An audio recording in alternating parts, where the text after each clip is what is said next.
Kakinada rural 1000 రూపాయల ధర ఉన్న నెయ్యిను 420 రూపాయలకే కొన్న 420 గాళ్లు వైసీపీ అని ఎమ్మెల్సీ సోము వీర్రాజు మండిపడ్డారు. కేంద్ర బడ్జెట్ పై కాకినాడలో ఒక హోటల్ నందు భారతీయ జనతా పార్టీ జాతీయ కార్యవర్గ సభ్యులు ఎమ్మెల్సీ సోము వీర్రాజు మీడియా సమావేశం నిర్వహించారు. బడ్జెట్ లో ప్రధానంగా 3 అంశాలకు ప్రాధాన్యత ఇచ్చారు. హై స్పీడ్ కారిడార్లు, మైన్స్ కారిడార్, ఆయుష్ హాస్పిటల్, 3 ఆయుర్వేద హాస్పిటల్ అభివృద్ధికి ప్రాధాన్యత, వైద్య రంగంలో అనేక నూతన విధానాలకు రూపకల్పన, పిహెచ్సి సెంటర్లకు అనుసంధానంగా సబ్ పిహెచ్సి సెంటర్లు, విదేశీయులను ఆకర్షించే విధంగా 3 రంగాల్లో 3 విధాలుగా పర్యాటక రంగాన్ని అభివృద్ధి చేసేందుకు ప్రణాళికలు, ప్రతి జిల్లాలో గర్ల్స్ హాస్టల్ ఏర్పాటుకు కృషి, పట్టణ అభివృద్ధి కోసం 5,000 కోట్లు, అన్ని రాష్ట్రాల అభివృద్ధి కోసం 1,40,000 కోట్లు కేటాయింపు, ఐటీ సెక్టార్ కు 12 లక్షల కోట్ల కేటాయింపు, ఆంధ్రప్రదేశ్ పోలవరానికి 3,000 కోట్లు కేటాయింపు, ముందు 1,500 కోట్లు ఇచ్చి అవి ఖర్చు అయిన తర్వాత 1,500 కోట్లు, పట్టణ అభివృద్ధికి 5,000 కోట్లు, వికసిత భారత్ లక్ష్యంగా బీజేపీ బడ్జెట్ ప్రవేశపెట్టింది. ప్రపంచంలో 4వ స్థానంలో ఉన్న దేశ ఆర్థిక స్థానాన్ని 3వ స్థానంలో తీసుకువెళ్లేందుకు ఈ బడ్జెట్ ఉపయోగపడుతుంది. పూర్వోదయ అనే నూతన పథకాన్ని ప్రవేశపెట్టారు. System to access agriculture through enhanced and innovative financing instruments. మూడు కర్తవ్యాల్ని ఆలోచన విధానంగా తీసుకొని బడ్జెట్ను రూపొందించడం జరిగింది. దీంట్లో ప్రధానంగా రైతాంగం విషయంలో కానీ, విద్య విషయంలో కానీ, ఆరోగ్య విషయంలో కానీ, టూరిజం విషయంలో కానీ, ఆయుర్వేదం అంశాల్లో కానీ, అంటే నేచర్ క్యూర్ విషయంలో కానీ అనేక అంశాల్లో కొన్ని ప్రత్యేకమైనటువంటి అంశాలని ఇందులో పొందుపరచడం జరిగింది. ప్రధానంగా ఎంప్లాయ్మెంట్ జనరేషన్కి సంబంధించి ఎంఎస్ఎంఈలకి ఆర్థికంగా 10,000 కోట్ల రూపాయలు బెనిఫిట్ని ఈ బడ్జెట్లో ఇవ్వడం జరిగింది. హై స్పీడ్ కారిడార్ని పెట్టడం కోసం, అలానే మైన్స్ హై స్పీడ్ కారిడార్లు ప్రత్యేకమైనవి దేశంలో ఏర్పాటు చేయాలని, మైన్స్ కారిడార్ ఆంధ్రప్రదేశ్తో సహా 4 రాష్ట్రాలను కలిపి ఏర్పాటు చేయడం జరిగింది. అప్గ్రేడ్ ఆఫ్ ఆయుష్ హాస్పిటల్స్, అంటే ఆయుష్ యొక్క విధానాన్ని మరింత విస్తృతపరుస్తూ 3 ఆయుర్వేద రీసెర్చ్ సెంటర్స్ని భారతదేశంలో ఏర్పాటు చేయాలని, యూత్ అండ్ ఎంప్లాయ్మెంట్కి ఏహెచ్పి సెంటర్స్ని మెడికల్ డిపార్ట్మెంట్లో, వైద్య రంగంలో అనేక రకాలైన విధానాలని రూపకల్పన చేశారు. ఇప్పుడున్న పిహెచ్సి తరహాలో 5,000 సబ్ పిహెచ్సి సెంటర్లు కూడా దేశవ్యాప్తంగా ఏర్పాటు చేయాలని, అలానే మెడికల్ వాల్యూ టూరిజంలో మెడికల్ వాల్యూ టూరిజం, అలానే ప్రత్యేకమైనటువంటి టూరిజం హబ్స్, అదేవిధంగా మనకి దేశంలో ఉన్నటువంటి వివిధ సాంస్కృతిక ప్రదేశాలకు సంబంధించి 3 విధాలైనటువంటి దీంట్లో టూరిజానికి సంబంధించి 3 ప్రత్యేకమైన విధానాలను రూపకల్పన చేశారు.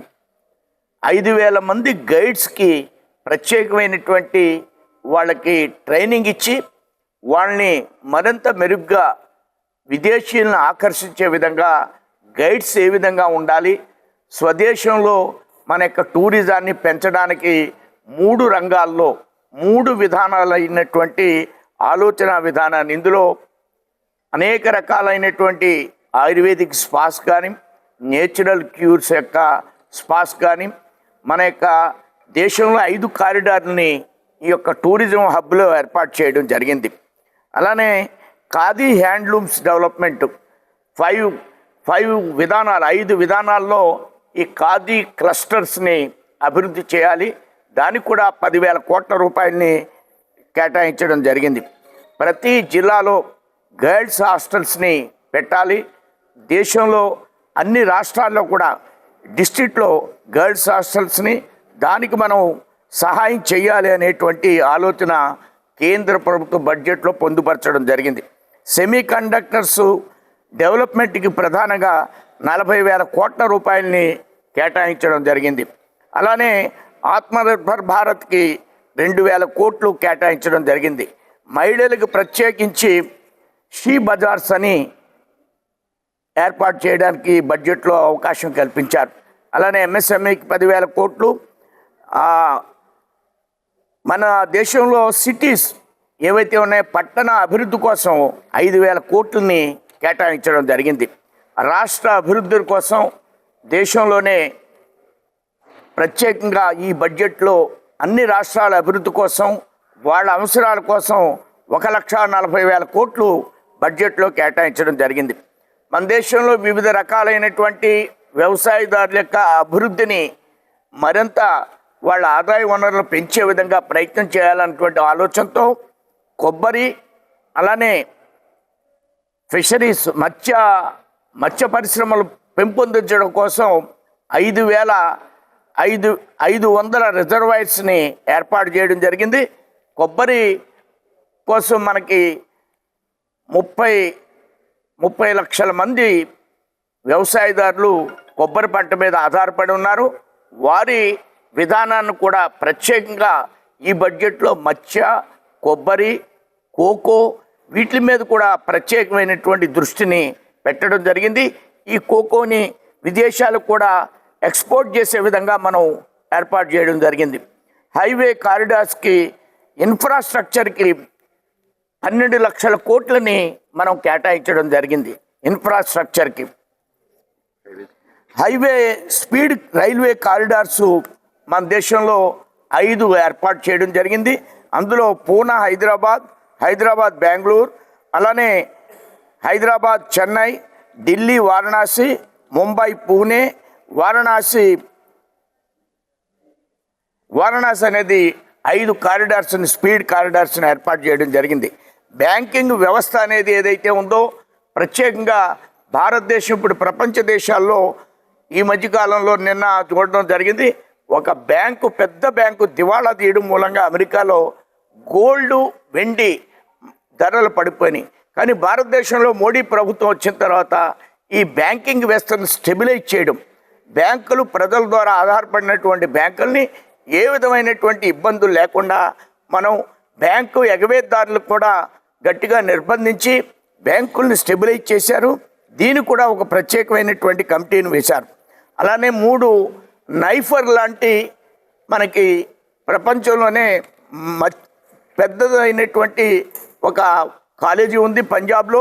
అలాంటి కెమికల్ పార్క్స్ని నైఫర్ తరహాలో 3ని అభివృద్ధి చేయాలని నూతన ఐటీ విధానం, అలా ఈ విధంగా అనేక అంశాల్లో మహిళలు కావచ్చు, యువకులు కావచ్చు, అలానే పారిశ్రామికవేత్తలు కావచ్చు, వ్యవసాయదారులు కావచ్చు, దివ్యాంగులు కావచ్చు, అన్ని రంగాల్లో కూడా ట్యాక్స్ పేయర్స్ కూడా చక్కటి అవకాశాలని కల్పిస్తూ ఈ ట్యాక్స్ని మరింత సులభతరం చేయడం కోసం ఐటీ కంపెనీల్లో పనిచేసేటువంటి వ్యక్తులకి సౌలభ్యం కల్పించడం కోసం కూడా ఈ యొక్క బడ్జెట్లో ప్రత్యేకమైనటువంటి ప్రాధాన్యతను కల్పించడం జరిగింది.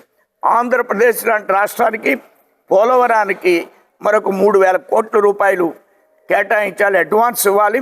ముందు 1,500 కోట్లు పోలవరానికి ఇస్తూ అది ఖర్చు పెట్టిన తర్వాత మరొక 1,500 కోట్లు కూడా ఇవ్వాలనేటువంటి ప్రయత్నం జరుగుతుంది. ఇందులో ఆంధ్రప్రదేశ్కి పట్టణాల అభివృద్ధి సంబంధించి 5,000 కోట్లు మన రాష్ట్రానికి కూడా ఉపయోగించేటువంటి పరిస్థితి ఉంది. రాష్ట్రాలకి 1,04,000 కోట్ల రూపాయలు కేటాయించారు. దాన్ని కూడా రాష్ట్రాలు వినియోగించుకోవడానికి అవకాశం ఉంది. ఈ విధంగా అనేకమైన కారిడార్స్లో ఆంధ్రప్రదేశ్ కూడా ప్రాధాన్యత ఇవ్వడం జరిగింది. విద్యకి ఈ యొక్క బడ్జెట్లో ప్రత్యేకమైనటువంటి అనేక అంశాలని ప్రత్యేక కమిటీలు కూడా విద్య కోసం ఏర్పాటు చేయడం జరిగింది. ఈ విధంగా ఇది ప్రోగ్రెసివ్ బడ్జెట్గా భారతదేశాన్ని వికసిత భారత్ స్థాయిలో తీసుకువెళ్ళడానికి అనేక లక్షణాలు, అనేక లక్ష్యాలతో ఈ బడ్జెట్ని రూపకల్పన చేయడం జరుగుతుంది. ఇంకా కూడా బడ్జెట్లో అనేక అంశాలని ప్రస్తావించడానికి అవకాశం ఉంది. తమరికి త్వరగా ఇది మిమ్మల్ని పంపించాలనేటువంటి ఉద్దేశంతో కొన్ని అంశాలని మీ ముందు ఉంచడం జరిగింది. Sandalwood is closely linked to India's social and cultural partner with state governments to promote focused cultivation and almonds and pine nuts. We will support a dedicated export competitiveness and transform Indian cashew and as community-owned retail varieties in major coconut growing states. A dedicated program to make India self-reliant in raw cashew and coconut. మౌలిక వసతుల గురించి కూడా already చెప్పాను. 2,12,00,000 కోట్లని పెట్టడం కోసం దేశవ్యాప్తంగా 5 medical హబ్స్ని, పశు వైద్యం, ప్రధానంగా పశు వైద్యం, పశువులకు సంబంధించిన పశు గణాభివృద్ధికి కూడా ప్రత్యేకమైనటువంటి ప్రణాళికని కేటాయించడం జరిగింది. ఈ పశు గణాభివృద్ధి దేశవ్యాప్తంగా అనేక రకాల హ్యాచరీస్ కానీ అలానే వాటి యొక్క సెంటర్స్ని డెవలప్ చేయాలని, పశుగణాభివృద్ధికి సంబంధించిన సెమెన్స్ యొక్క దానికి సంబంధించి అనేక రకాల పశువుల హాస్పిటల్ని కూడా అభివృద్ధి చేసి డాక్టర్స్ను కూడా మనం ఈవేళ మెడికల్ రంగంలో ఏదైతే హాస్పిటల్స్ పెడుతున్నామో అలానే పశువులకు కూడా కొన్ని మెడికల్ కాలేజీలు పెట్టి పశుగణాభివృద్ధిని భారతదేశంలో అభివృద్ధి చేయాలనేది ప్రధానమైనటువంటి లక్ష్యంగా మీకు తెలియజేస్తున్నాను. 3 విధానాలు పశు వైద్య విధానానికి అమలు చేశారు. పట్టణాభివృద్ధి గురించి జల రవాణాకి అనేక కొత్త మార్గాలను ఏర్పాటు చేశారు. అందులో ప్రత్యేకించి జల రవాణా ఒరిస్సా లాంటి రాష్ట్రానికి ప్రధానంగా దీంట్లో అవకాశం కల్పించడం జరిగింది. ఆర్థిక సంస్కరణలు 6 విధాలుగా ఆర్థిక సంస్కరణని ప్రపోజ్ చేయడం జరిగింది. ఆర్థిక విధానాలకి ఇంకా కూడా మరింత పుష్టికరమైనటువంటి విధానాన్ని, మరింత భారతదేశం ఏదైతే ఇప్పటి వరకు 4వ స్థానంలో ఉన్నటువంటి భారతదేశాన్ని 3వ ఆర్థిక రంగంలోకి తీసుకువెళ్ళేటువంటి ప్రయత్నాల కోసం 6 సంస్కరణల్ని ఈ బడ్జెట్లో ప్రతిపాదించడం జరిగింది. అలానే ఈ బడ్జెట్లో వివిధ వర్గాలకు సంబంధించిన దళితులు, ఎస్సీ, ఎస్టీ, యువత ప్రధానంగా వారికి అనుగుణమైనటువంటి అనేక విధానాల్ని ఈ బడ్జెట్లో రూపకల్పన చేయడం జరిగింది. సేవారంగం, విద్యారంగం, దీనికోసం ఒక ప్రత్యేకమైనటువంటి కమిటీని కూడా ఈ బడ్జెట్లో ఏర్పాటు చేయడం జరిగింది. పూర్వోదయ అనే కొత్త పథకాన్ని ఈ బడ్జెట్లో ప్రవేశపెట్టడం జరిగింది. ఈ నూతన పన్ను విధానం ఏప్రిల్ నుంచి దేశంలో ప్రవేశపెట్టడం జరిగిందనేటువంటి విషయాన్ని మీకు తెలియజేస్తున్నాను. డేటా సెంటర్లకు కూడా ఇప్పుడు కొత్తగా మన ఆంధ్ర రాష్ట్రంలో డేటా సెంటర్లు ప్రవేశపెట్టారు. ఈ డేటా సెంటర్లు దేశంలో ఎక్కడ ప్రవేశపెట్టినా వాళ్ళకి మంచి అవకాశాలు కల్పించేటువంటి శుభవార్తను కూడా ఈ బడ్జెట్లో ప్రకటించడం జరిగింది. ఈ బడ్జెట్ని ప్రతిపాదించే సందర్భంలో సంత్ రవిదాస్ గారి యొక్క జయంతి సందర్భంగా అందరికీ శుభాకాంక్షలు తెలియజేస్తూ, ఈవిడ మొట్టమొదటిసారి మొరార్జీ దేశాయ్ గారి తర్వాత అత్యధిక సమయాల్లో నిర్మలా సీతారామన్ గారు ఈ బడ్జెట్ని ప్రవేశపెట్టడం జరిగింది.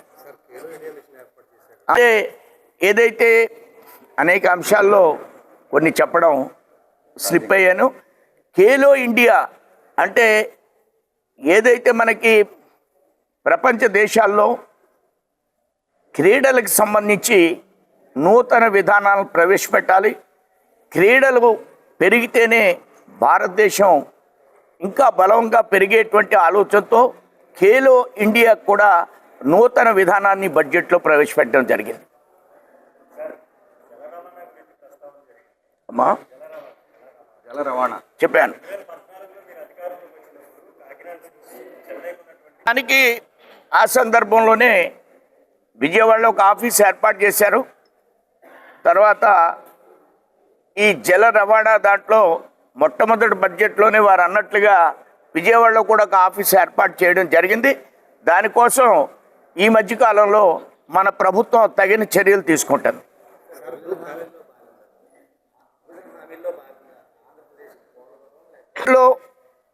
ప్రధానంగా అమరావతి అభివృద్ధికి 40,000 కోట్ల రూపాయలు అలానే హడ్కో నుంచి మరొక 5,000 కోట్ల రూపాయలు వివిధ ఆర్థిక సంస్థల ద్వారా ఈ యొక్క కేంద్ర ప్రభుత్వం ఆంధ్ర రాష్ట్రంలో అమరావతి అభివృద్ధికి కట్టుబడి ఉందనేటువంటి విషయాన్ని తెలియజేస్తున్నాను. పారిశ్రామిక విధానం, విద్యా విధానం ప్రధానంగా ఏదైతే ఇంజనీరింగ్ కాలేజెస్ ఉంటాయో అలానే మన యొక్క రాష్ట్రాల్లో దేశంలో అనేకమైన పరిశ్రమలు ఉంటాయి. ఈ పరిశ్రమలకు కావలసినటువంటి యువతకి నైపుణ్యాన్ని పెంపొందించేటువంటి ఆలోచనతో విద్యారంగంలో ఉన్నటువంటి ఇంజనీరింగ్ కాలేజెస్ ఎలాంటి విద్యార్థులు మాకు అవసరం, ఏ విధమైనటువంటి స్కిల్స్ మాకు కావాలి అనేది పారిశ్రామికవేత్తలు విద్యా విధానం రెండు అనుసంధానించి ముందుకు వెళ్ళినప్పుడు అటు పారిశ్రామికవేత్తలకు కానీ ఇటు విద్యారంగంలో ఉన్నటువంటి విద్యార్థులకు కానీ అధికంగా ఉపయోగపడేటువంటి పరిస్థితులు ఉంటాయనేటువంటి ఆలోచనతో ఈ విధానాన్ని దీనికి కూడా ఒక అనుసంధానం చేయాలని కేంద్ర ప్రభుత్వం నిర్ణయం తీసుకోవడం జరిగింది. 12 లక్షల కోట్లు ఖర్చు పెట్టడం జరిగింది. ఈ ఇన్ఫ్రాస్ట్రక్చర్లో రైల్వే ఉంటుంది, ఈ ఇన్ఫ్రాస్ట్రక్చర్లో ఆల్రెడీ హైవేస్ ఉంటాయి మన రాష్ట్రానికి సంబంధించి. వీటికి అభివృద్ధికి కూడా ప్రధానంగా ఎక్కువ నిధులు ఈ బడ్జెట్లో కేటాయించడం జరిగింది. మీకు ఏదైతే అవసరమైందో అది కూడా చెప్పాలి మేము. ఏమండి, ప్రతి లడ్డు విషయంలో ప్రధానంగా వైసీపీ నాయకుల్ని, వైసీపీ ప్రభుత్వాన్ని నేను స్పష్టంగా ఒక విషయాన్ని, కొన్ని అంశాలు వారి ముందు ప్రస్తావించడం కోసం నేను ప్రయత్నం చేస్తున్నాను. మరి ఏమంటారంటే ఈ నెయ్యిలో ఏ విధమైన కల్తీ జరగలేదు, లేకపోతే కొన్ని కల్తీలు జరిగినాయి అని ఆరోపణలు చేస్తున్నారు. ఇవన్నీ కూడా అవాస్తవం అనే విషయాన్ని వారు ఎక్కువగా చర్చని తీసుకురావడం కోసం ప్రయత్నం చేస్తున్నారు. అసలు మీ అందరికి కూడా నేను చెప్తున్నాను, నెయ్యి అంటే ఏంటి? నెయ్యి అనేది ఫ్యాక్టరీలో తయారయ్యేది కాదు. నెయ్యి పాలు తీసి పెరుగు తోడెట్టి దాంట్లోంచి నెయ్యిని ఉత్పత్తి చేయాలి. వైసీపీ ప్రభుత్వం ఎక్కడో గేదెలు లేనటువంటి ఫ్యాక్టరీల్లో నెయ్యి కొని, అది కూడా మీ అందరిని అడుగుతున్నాను నేను, వాడు సమాధానం చెప్పాలి. మీరందరూ నెయ్యి కేజీ ఎంత కొంటున్నారు? 1000 రూపాయలు తక్కువ కొనడం లేదు కదా. ఒక రాష్ట్ర ప్రభుత్వాన్ని పరిపాలించేటువంటి పెద్దలు వెంకన్నబాబు లడ్డూలో 425 రూపాయలకి నెయ్యి మేము కొంటున్నాం, 420 కొంటున్నాం అంటే వీళ్ళు 420లని లెక్క నా దృష్టిలో. మీరు దీనికి సమాధానం చెప్పాలి. 1000 రూపాయల నెయ్యిని, ఆవు నెయ్యి అయితే 2000, 3000 ఉండేటువంటి నెయ్యిని మీరు అసలు 420 రూపాయలు కొనేటువంటి నైతిక హక్కు మీకు లేదు. దీని మీద ఇంకా కూడా మీరు ఆ ఫ్లెక్స్లు కడితే దానిలోకి వివాదం చేస్తూ మీరందరూ కూడా ఇందులో దోషులే. ఈవేళ వెంకన్నబాబు యొక్క లడ్డూకి తయారు చేసేటువంటి నెయ్యిని 420 కొన్న 420 మీరు, మీకు ఎవ్వరు సమాధానం చెప్పవలసిన అవసరం లేదు. మీకు 11 సీట్లు ఇచ్చారు ప్రజలు, వాళ్ళు మీకు సమాధానం చెప్పారు ప్రజలు. ఇంకా దీని మీద మేము అది కలపలేదు, ఇది కలపలేదు, అవి మేము చెప్పలేము. నువ్వెందుకు కలుపుతావు?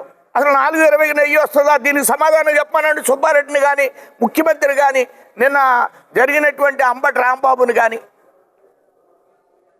చెప్పమనండి. భగవంతుడు మోసం చేస్తూ మళ్ళీ దాంట్లో క్యాస్టులు తీసుకురాడు.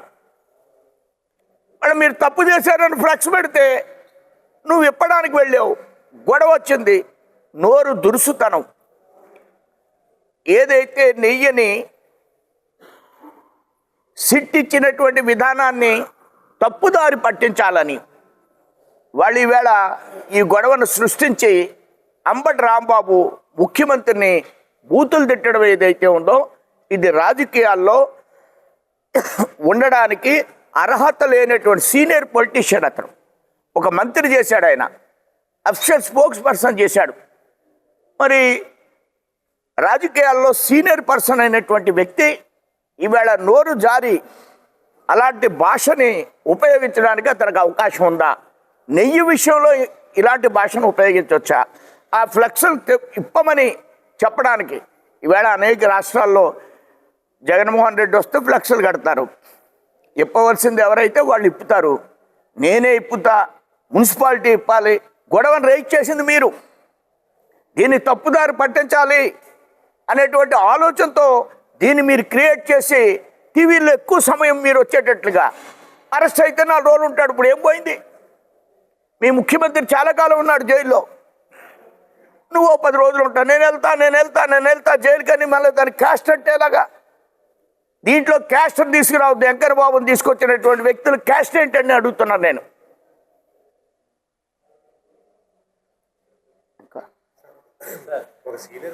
స్వామి యొక్క ప్రతిష్ట మామూలంగా తగ్గదండి. ఈ ఆరోపణల మూలంగా కూడా వెంకయ్య బాబు ప్రతిష్ట ఏమి తగ్గదు. ఆయన ప్రతిష్ట ఇంకా పెరిగిపోతుంది. ఎందుకంటే మేము 6 నెలల దాకా లెటర్లు ఇవ్వలేకపోతున్నాం. గతంలో 15 రోజులకి ఎవరికైనా తిరుపతికి లెటర్ ఇచ్చేవాళ్ళం. ఇప్పుడు మీరు అడిగినా మా దగ్గర 6 నెలల దాకా లేదంటున్నాం. ఇంకా ఆయన ప్రతిష్టను మేమెవరం అని తగ్గించడానికి ఆయన ప్రతిష్టను మేము పెంచలేము. పెంచే నైతిక హక్కు మాకు లేదు. ఆయన ప్రతిష్ట అనేది ఆయన ప్రజల హృదయాల్లో ఉంటారు. ఆయన ఇంకా పెరుగుతారు. ఆయన ప్రతిష్ట తగ్గాలని ఎవరన్నా ప్రయత్నం చేస్తే వాళ్ళ ప్రతిష్టకే మాయని మచ్చలు ఏర్పడతాయి. నా చిన్నప్పటి నుంచి నేను చూస్తున్నాను, ప్రభుత్వ పెట్టుబడి రంగాలకు సంబంధించిన షుగర్ ఫ్యాక్టరీలన్నీ మూతపడిపోయినాయి. ఎక్కడైనా షుగర్ ఫ్యాక్టరీ ఉందా? స్పిన్నింగ్ మిల్ ఉందా? డైరీలు ఉన్నాయా? కానీ ఎందుకు పోతున్నాయి మీరు అర్థం చేసుకోండి. ఈ డైరీలన్నీ ఇప్పుడు స్టీల్ ప్లాంట్ని మేము కాపాడుతున్నాం. ఇప్పుడు మీ ఉద్దేశం ఏంటి? స్టీల్ ప్లాంట్ ప్రైవేటైజేషన్ చేస్తున్నాం అనేటువంటిది మీ ఆలోచన. మరి ఇవన్నీ ప్రైవేట్ అయిపోయినాయి. మొత్తం ప్రైవేట్ వాళ్ళు చేతిలోకి వెళ్ళిపోయినాయి. డైరీలు వెళ్ళిపోయినాయి, స్పిన్నింగ్ మిల్ వెళ్ళిపోయినాయి, అన్నీ వెళ్ళిపోయినాయి. కానీ అవి ఎందుకు మూతపడినాయి? కానీ దీన్ని మేము కాపాడుతున్నాం. 11,000 కోట్లు ఇచ్చాం. అది వరకు వాజ్పేయి గారు 3,000 కోట్లు ఇచ్చారు. ఆ స్టీల్ ప్లాంట్ నిలబెడతాం. ప్రైవేటీకరణ స్టీల్ ప్లాంట్లో జరగదు.